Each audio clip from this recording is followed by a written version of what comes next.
love that. All right.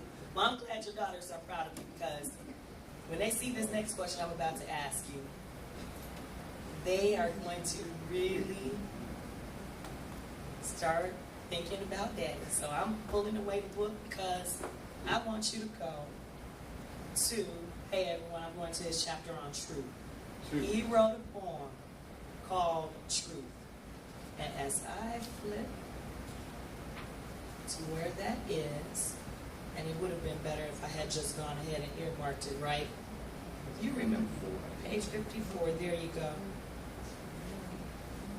And see, and that's good. He knew exactly which chapter it was. Man who knows his book, right?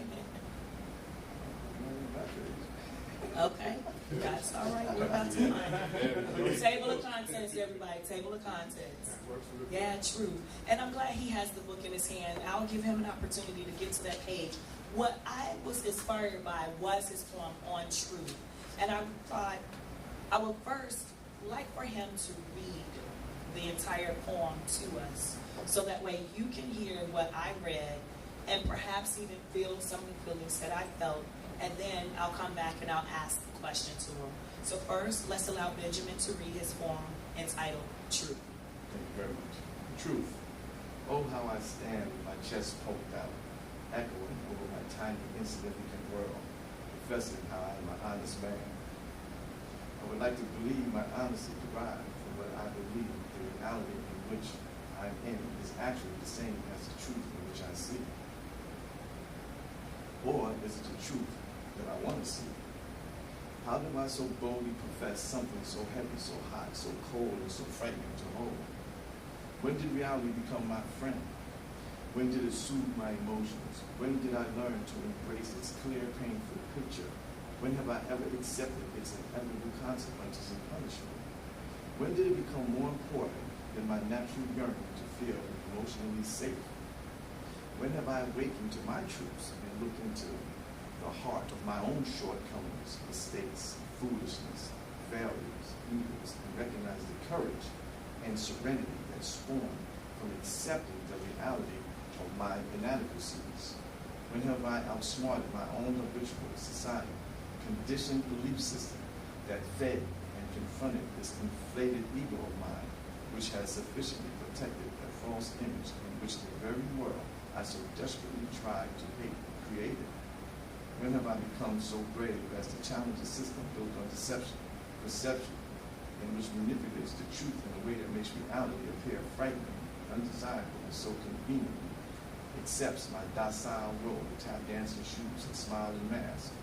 When have I given in to this elaborate lies that are supporting the feeding frenzy, obsessive desires, demonic, seducing temptations, temporarily satisfying this starving, lustful flesh of mine?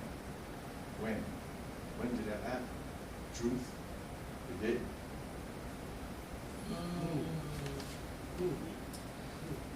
I was an English major at the University of Illinois in Urbana-Champaign, and I remember the first 2 years of going through some of my foundational English classes. I took a lot of poetry classes. I wasn't always a fan of poetry. Even when I moved back to Chicago in the mid-90s, directly after undergrad, poetry was the scene. And I had friends that went to the sets, and they would go to the poetry sets. Poetry wasn't always my thing. Yet there was something about this poem that made me go, there's some meat and potatoes here. So I chose this one. I wanted you to share with us what inspired you to write Truth, because there was so much in it, and the way in which you ended it. Tell us the truth about truth.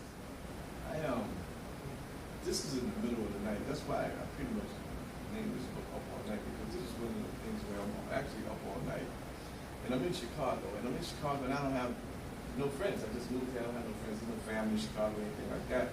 And being in that situation, I have all of this time to reflect.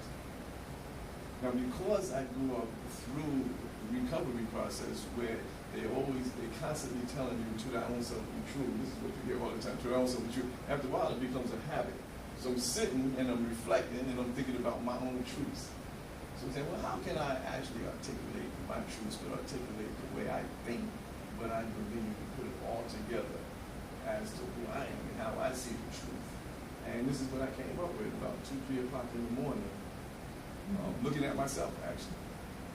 I fall short. Again, that mirror being Yeah. held in your face. Yeah. And this is what you were able to come up with. So we can walk away from the table knowing that what's here in truth is your truth. Yeah, this is, I'm not afraid of my inadequacies. They already are. I'm not afraid of my humanity. I'm a human first. I know as being a human being, I'm going to go through every single thing a human being is going through. The thing is can I deal with it? Can I cope with it? But I'm going to go through lies, I'm going to go through truths, I'm going to go through sadness, I'm going to go through burns and depression, anxiety. I'm going to go through every single human emotion there is. But I understand that. I don't run from it. Not anymore, right? Not